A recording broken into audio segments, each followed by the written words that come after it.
Today we are looking at a deceptively simple painting. It is called Soap Bubbles by Chardin, created around 1733.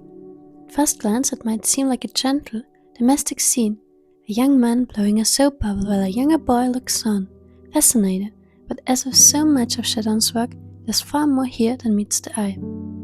Chardin was one of the most distinctive painters of 18th century France.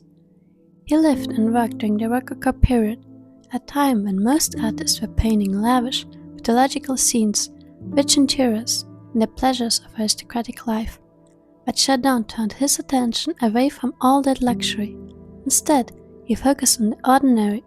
His subjects were not noble or heroic, they were quiet and everyday, and yet in his hands these simple moments became deeply poetic. Soap Bubbles perfectly captures that vision. It is one of several paintings where Chardin explored the fleeting beauty of bubbles, a theme that fascinated him for both its visual delicacy and its symbolism.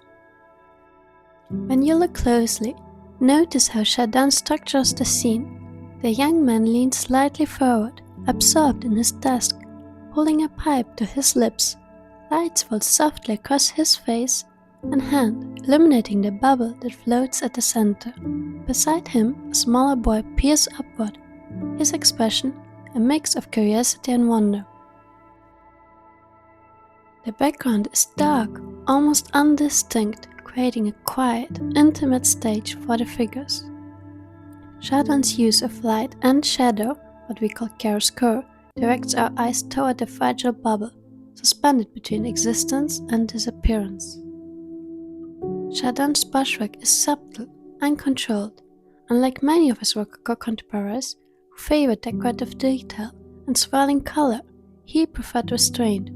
His surface appears smooth, but if you look carefully you can see delicate, layered strokes that build soft transitions of tone, a masterclass in precision and atmosphere. At the heart of the painting is that shimmering sphere. There is soap bubble. In art history, bubbles have long been symbols of fragility and transience of life. The Latin phrase, man is a bubble, dates back to ancient Rome, expressing how quickly life can vanish. 17th century Dutch painters often included bubbles in Veneta still lifes, paintings that remind viewers of mortality, time, and the futility of worldly pursuits. Chardin inherits that transition, but transforms it. Here the moral message isn't stern or religious. It's gentle, almost meditative. The young man's concentration becomes a metaphor for human creativity, curiosity, and the fleeting beauty of existence. The younger child, watching with wide eyes, embodies innocence, perhaps even representing the next generation of witnessing the cycle of life and impermanence. The bubble caught in that single glimmering moment reminds us that life itself is temporary, luminous, fragile, and endlessly fascinating. What makes soap bubbles so moving is its stillness. Nothing dramatic is happening, and yet it feels full of meaning. Chardin captures that quiet pause between breath and motion, the moment right before the bubble bursts. It is a reflection on time, youth, and the act of seeing itself. The viewer becomes like the young boy, gazing in fascination at something both beautiful and doomed to vanish.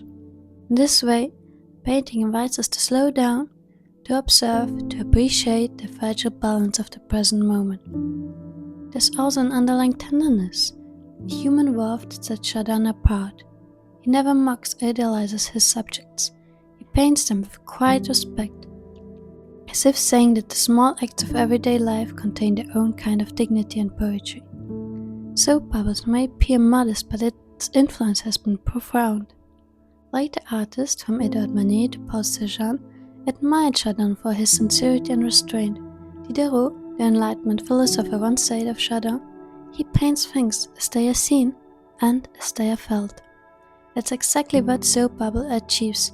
It's not just a depiction of a boy blowing a bubble, it's a meditation seeing on time, on the fragile beauty of existence. Even centuries later it feels remarkably modern. In an age obsessed with speed and distraction, Chardin's quiet world reminds us to pause and look closely, find wonder in the timeless acts.